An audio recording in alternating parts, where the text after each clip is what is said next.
우리 항서교회는 한국교회의 초대교회입니다. 우리 교회가 지금 118년의 역사를 이어오면서 부산에 선한 영향을 나타냈습니다. 그 일제강점기에 어둡고 소망 없는 그 시대에 민족의 소망의 등불이 되었고요. 6.25 전쟁 가운데 정말 백성들이 낙심하고 낙담하고 절망 가운데 놓여져 있을 때, 많은 피난민들이 오갈 데가 없을 때 우리 교회가 문을 열어서 그분들을 수용했고 머물게 했고, 그리고 기도하게 했고, 하나님 가까이 나아가게 길을 열어주었습니다.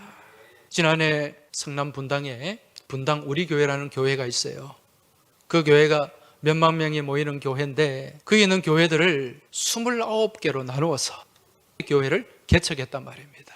이 모습이 한국 교회에 엄청난 충격을 주었습니다.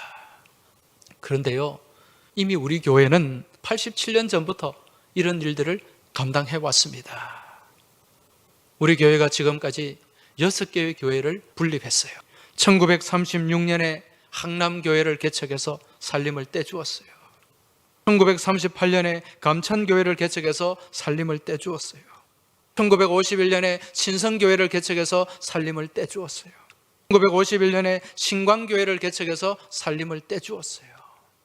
그리고 1952년에 신암교회를 개척해서 살림을 떼주었습니다. 우리 옆에 교회 신광교회, 우리 교회만큼 사이즈가 되지 않습니까? 여기에 대해서 여러분 영적 자긍심을 가지시길 주의 이름으로 축원합니다.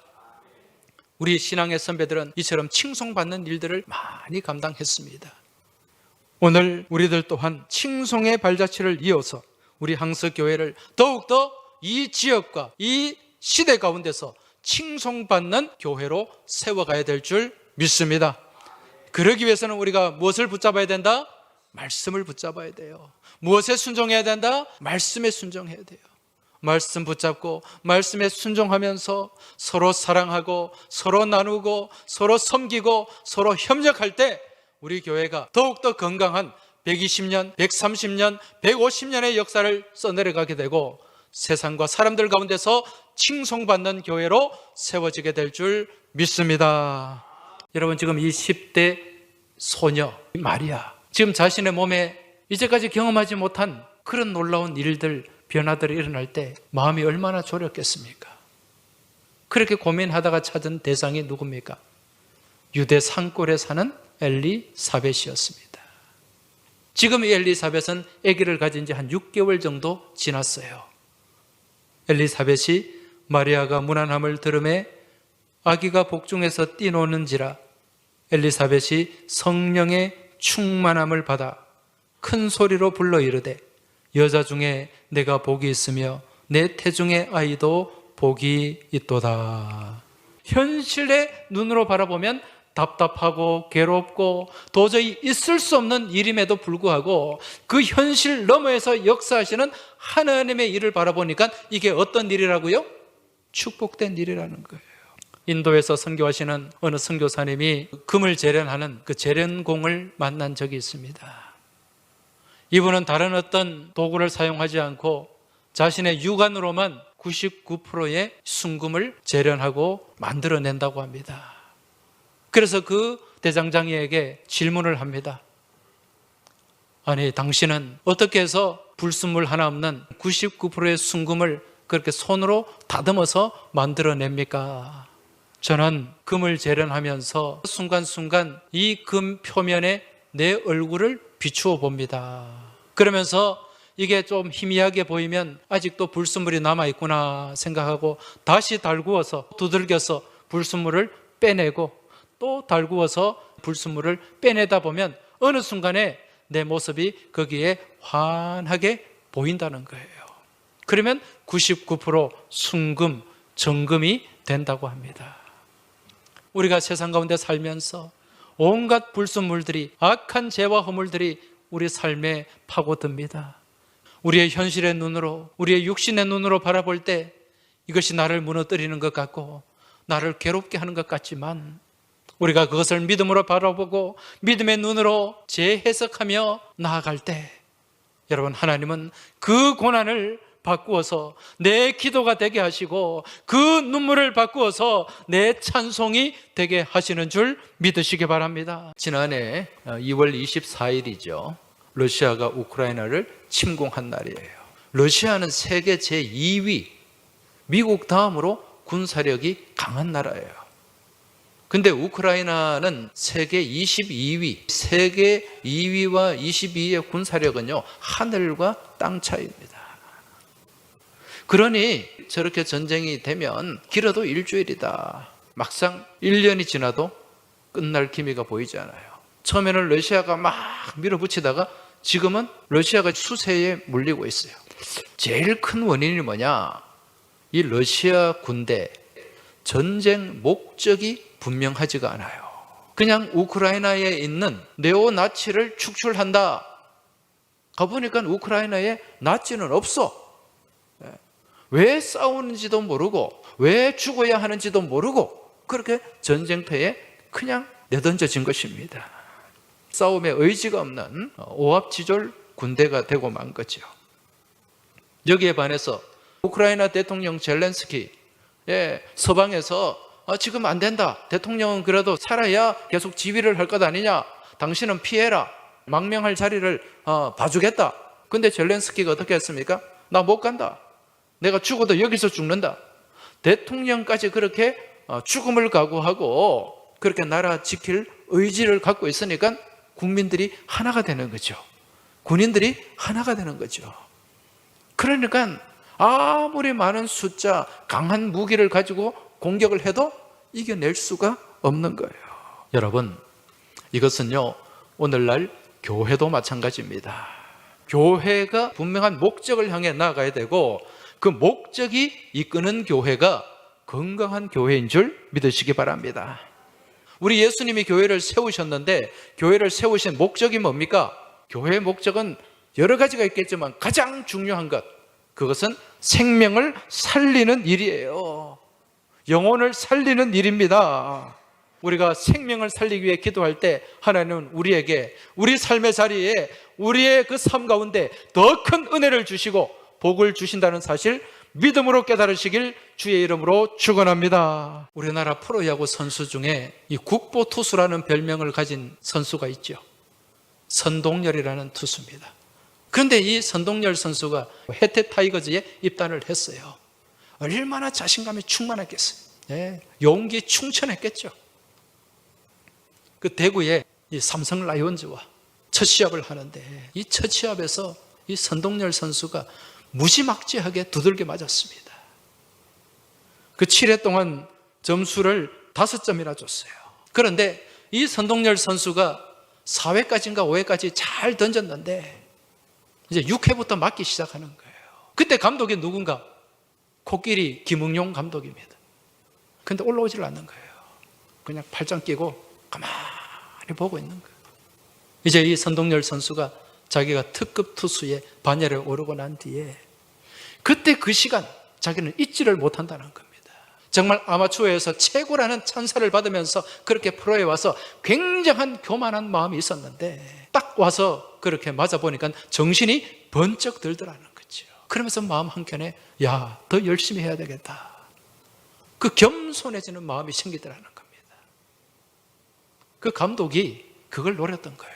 나중에 그 시간이, 그 순간이 이 선동열 선수에게는 정말 한국 국보 투수가 되는 그런 밑거름이 되었다는 그런 고백을 들은 적이 있습니다. 여러분, 우리 하나님이 바로 그런 분이에요. 때로는 내가 위기 가운데 놓여져서 고난을 당하고 큰 어려움을 당하고 넘어지고 쓰러질 때 우리 하나님은 정말 아무것도 안 하시고 그냥 팔짱 끼고 수수방관하는 듯한 그런 하나님의 모습으로 다가올 때가 있다는 거죠. 근데 그때 하나님의 그 침묵, 그것은 무능력이나 하나님의 수수방관이 아니라 더 큰 계획을, 더 큰 그림을 그리시고 더 크고 놀라운 일을 준비하시는 과정임을 믿으시기 바랍니다. 우리의 좁은 생각과 좁은 소견으로 하나님을 판단하지 마시기 바랍니다.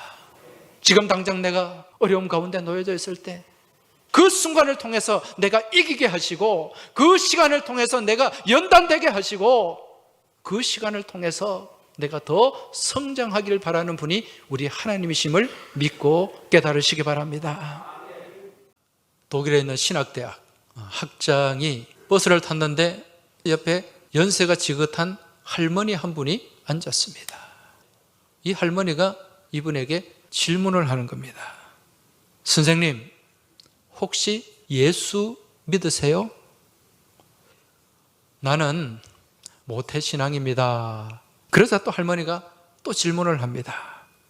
나는 지금 선생님한테 예수 믿고 구원을 받았는지 받지 못했는지 이걸 질문한 것입니다.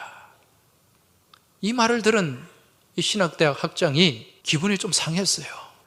나는 목사고 신학대학에서 목사를 길러내는 교수고 학장입니다. 이 할머니가 전혀 기죽지 않고 또 이렇게 질문을 합니다. 나는 선생님이 신학대학 학장이냐 아니냐 이걸 물은 것이 아니라 당신이 구원을 받았는지 못 받았는지 이걸 질문했습니다. 이분이요, 그 순간에 충격을 받았다고 합니다. 그동안 본인이 목사고 신학대학 학장인데 이 구원에 대한 구체적인 고백이나 체험 없이 그냥 막연하게 교회를 다니고 그러다가 목사가 되고 어느 순간에 보니까 신학대학 학장이 되어 있는데 정말 내 안에 이 구원의 확신 이게 있는가 한번 스스로를 돌아보고 점검하게 되었다는 것입니다. 신약 고린도후서 13장 5절에 보면 너희는 믿음 안에 있는가 너희 자신을 시험하고 너희 자신을 확증하라. 다시 한번 질문합니다. 여러분 구원 받으셨습니까? 분명한 구원의 확신이 있습니까? 여러분 이 땅에 많은 사람들을 딱 두 가지로 구분할 수 있습니다. 구원받은 사람과 구원받지 못한 사람입니다.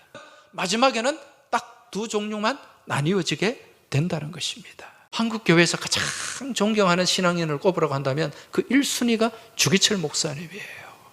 한참 일제가 강하게 압제를 할 때 주 목사님 신사참배 반대를 하셨고 그리고 항일 운동을 하셨습니다. 그래서 목회를 하면서 감옥을 내 집 드나들듯이 그렇게 드나드셨어요. 주기철 목사님이 하도 말을 안 들으니까 당신 목사하지 말고 당신 가족들 가서 평생 먹을 수 있는 돈을 줄 테니까 여기를 떠나라. 말을 안 듣죠. 그러니까 이루 말할 수 없는 고문을 해댑니다. 그래도 끝까지 주님 손을 놓지 않았습니다. 주 목사님이 순교하실 때가 1944년 4월 달이었습니다. 1년 뒤에 하나님은 우리 민족이 상상하지 못하고 생각하지 못한 광복의 빛을 우리에게 허락해 주신 줄 믿으시기 바랍니다. 그 이후로 한국교회가 더 결단하고 더 엎드려 기도할 수 있게 되었다는 것입니다. 우리 주 목사님의 아드님 주강조 장로님, 서울 영락교회 장로님으로 사역하시다가 사업가로도 성공하시고 또 극동방송이나 여러 선교를 위해서 애를 많이 쓰셨습니다.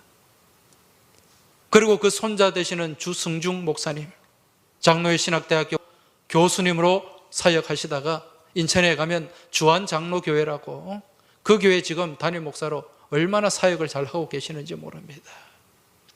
그렇게 그 자녀 손들이 하나님 은혜 가운데 계속해서 뻗어가고 성장하는 모습을 보게 됩니다. 우리가 정말 목숨 내어놓고 그렇게 하나님 앞에 순교를 각오하고 주님 손 붙잡고 헌신하고 충성하고 봉사하며 나아갈 때 하나님께서는 그 믿음 안에 역사하여 주셔서 우리가 생각하지 못하고 상상하지 못한 놀라운 은혜와 복을 주시고 또 우리 자녀들까지 하나님 은혜로 이끌어 주실 줄 믿습니다. 여러분 이 믿음으로 승리하시기 바랍니다.